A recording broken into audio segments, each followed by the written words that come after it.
Hi, it's me again, and this is Canyoneering.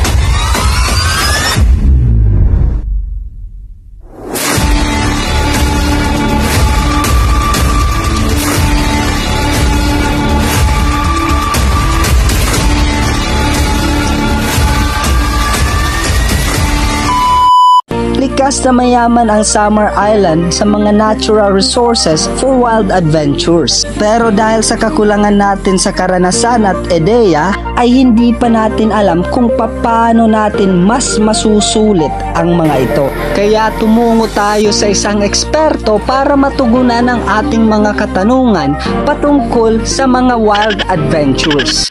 So we're here in Catbalogan City, no? At nandito na tayo sa harap ng shop ni Master Johnny Bonifacio. Kaya tara, pasukin natin sa loob.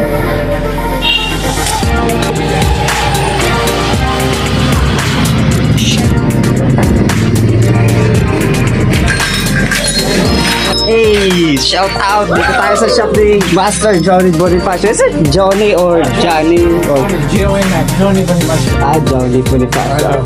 Hi guys! Yeah, nice meeting you.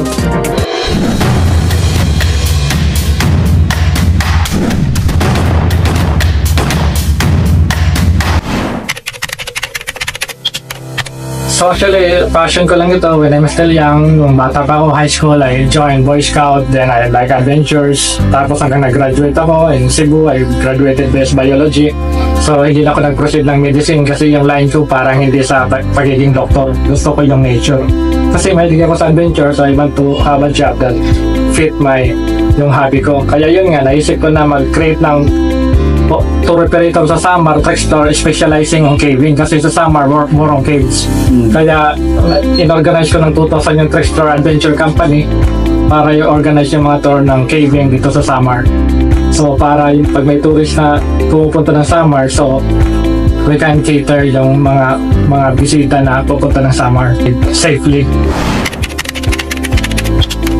So yung Trek Store is a private company, so yung tourist nagdadirect sa akin to na gusto nila mag-tour, so ako na bahala nag-arrange. So when we go to that certain place ng area na saan kami nagka-caving, so we just pay for the taxes sa government or entrance fee.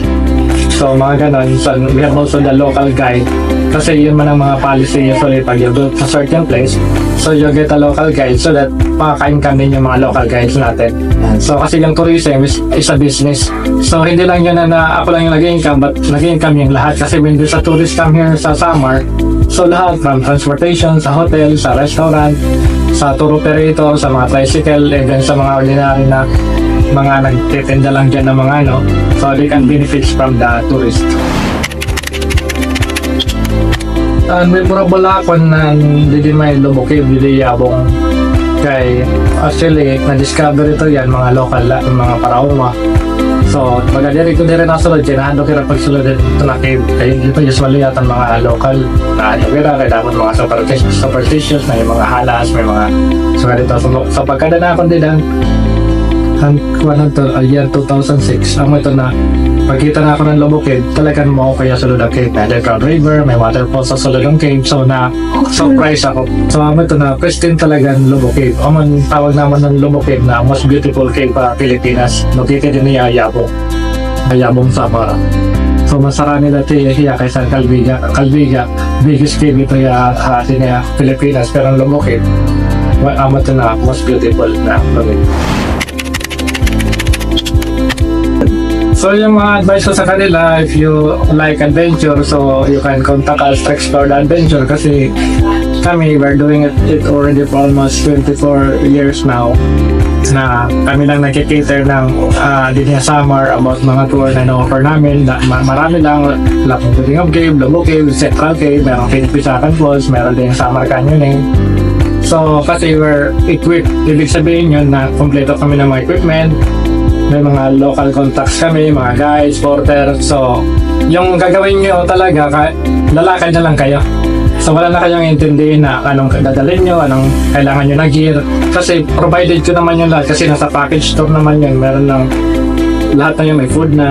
So, hindi na kayo intindihin. Kahit may gusto mo mag-adventure, tapos nag-alanganin ka kasi hindi mo alam anong gagawin, anong i-prepare mo. So, just contact us and we're the one to prepare everything. So actually, I've been caving for many times, so wala na pa man kami na-encounter na nakakita kami ng treasure. So usually, meron lang kami nakikita mga bones, gano'n, human bones, or mayroon naman mga pot, minsan mga basag. Pero hindi naman namin yung pinapakialaman. Kasi, pre-preserve lang yun sa mga area nandun sa cave. Kasi yung dapat makialam dyan, yung mga expert gaya ng archaeologist, yung sa museum, para tingnan nila, para i-check nila kung anong mga meron. Under-report yung po. Report na lang namin. Pero so far sa treasures, wala pa naman kami nakita na treasure na nakita sa loob ng cave. Kung akala nyong interview lang ito, dyan kayo nagkakamali dahil ipapa-experience ni Master Johnny sa atin first hand kung ano yung meaning ng wild adventure. Right now, we'll be going to the Bangon Falls for canyoning. Kasama natin dito si Master Johnny Bonifacio. At kahit wala tayo sa proper attire, ay sinulit na natin yung pagkakataon para ma-experience ito. On our hike, nandun na tayo mag-check down ng gear para sa canyoning. Bali, 9 waterfalls yun yung bababain natin hanggang matapos. Wow! Excited na ako! And this is the jump off point dito sa Barangay San Andres, Balogan City. Papunta na nga tayo sa Bangon Falls. Let's go! May dalawa tayo ditong tour guide. Kasama natin ang mahal mo ya, Ryan. Sige. Tinahak na nga namin agad yung daan papunta dito sa Bangon Falls sa Balogan City. Kasama ang dalawang tour guide ni Master Johnny na sina Kuya Andre at Kuya Ryan. Para sa mga hindi nakakaalam, mahigit kumulang 1 oras na lakaran ito papunta dun sa mismong tuktok ng Bangon Falls dito sa Balogan City. Kaya naman nasisiguro ko na talagang tatagaktak yung pawis mo kapag sinubukan mo ang hiking dito. So that was the first falls dun sa baba. Dinaan lang muna namin, pero mamaya balikan namin yan. Don't worry, jump to eh. 9 lahat ng waterfalls dito, kaya medyo marami-rami pa tayong pupuntahan.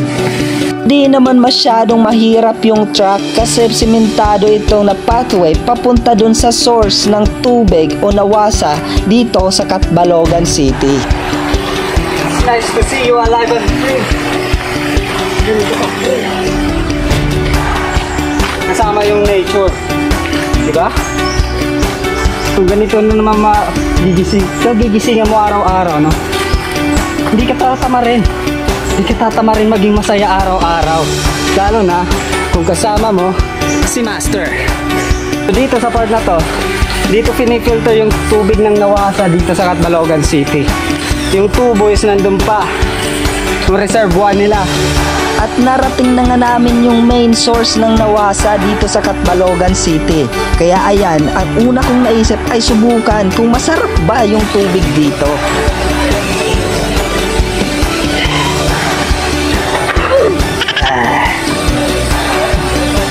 Sarap!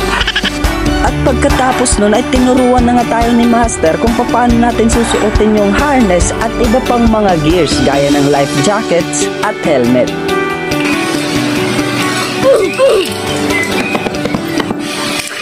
So guys, pupunta na kami sa West Philippine Sea. Full gear na kami. Lalaban na kami. At sumunod na nga yung orientation. So now, nandito na tayo sa tinatawag na coladera. Ito yung coladera. Ito yung jump off point papuntang canyoning. Bali, 9 na waterfall ito. 9 waterfall ito mula dito hanggang doon sa napatok. So siyam lahat na waterfalls. So kaya tinawag ito na canyoning kasi isa itong activity na naiiba sa mga ordinary na hiking, na mga titingin ka lang sa falls. So yung canyoneering, combination siya ng trekking, hiking, mountain climbing, rappelling, jumping, swimming, tapos sliding. So kaya tinawag na canyoning. So sikat ito sa Cebu, yung tinatawag nila na canyoneering, pero din yung Samar, dito sa Samar. So ito lang yung Bangon Falls na mayroong canyoneering. Yung isang canyoneering ano offer ko dito sa Eastern Visayas, sa area natin sa Region 8, sa Biliran. So meron din doon canyoneering yung Biliran. So mas maganda doon kasi makakapa yung mga waterfall matataas. At saka maraming mga waterfalls yan.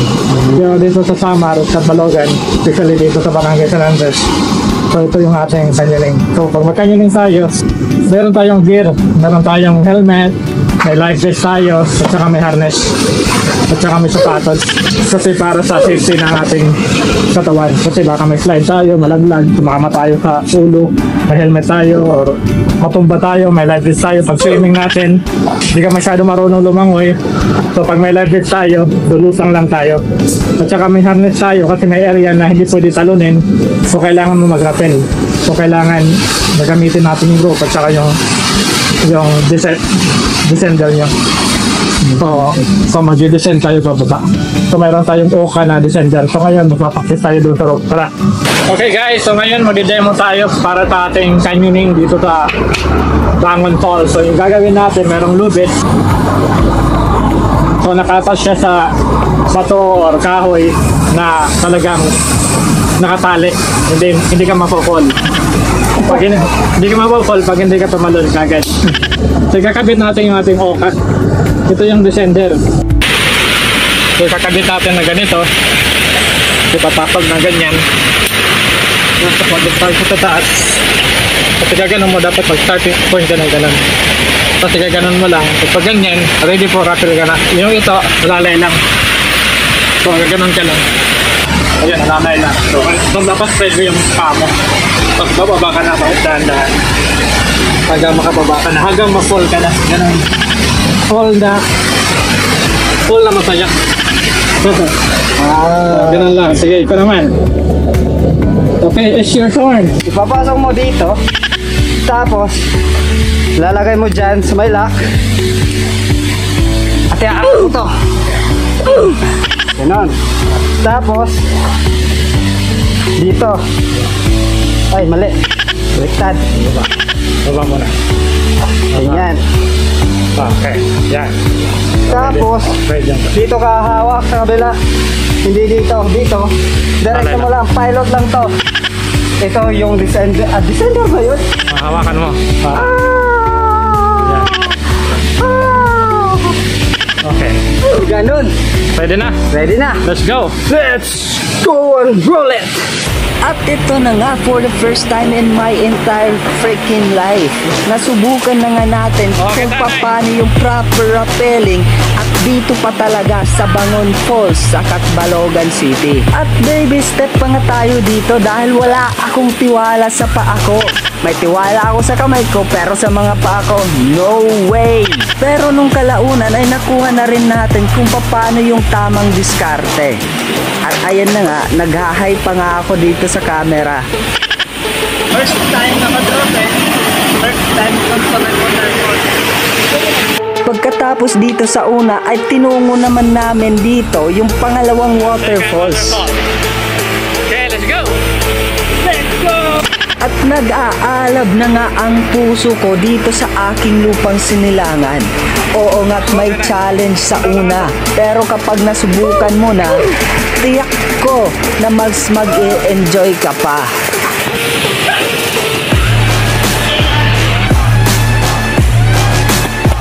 Adventure! Ibang-iba talaga kapag may expert kang master na kasama dito sa mga ganitong wild adventures. Kasi sisiguraduhin niya yung safety mo sa bawat track na tinatahak nyo. Ready.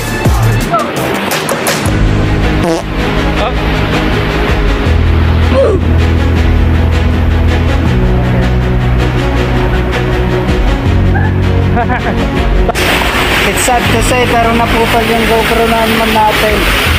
Naiwan doon. Nahulog nung tumalon tayo ng mataas. Kaya ayun, yung video natin corrupted na naman. Hindi na siya lumutang ulit. But we have Master Jonas as a cameraman. Kasi mag-ulit din ito. At nagsimula na ngang umulan at mukhang nababasa na yung phone ni Master Johnny. At dahil wala na nga tayong GoPro kasi nalunod dun sa waterfall, ay dumiretso pa rin kami dito sa Fort Waterfalls para tumalon.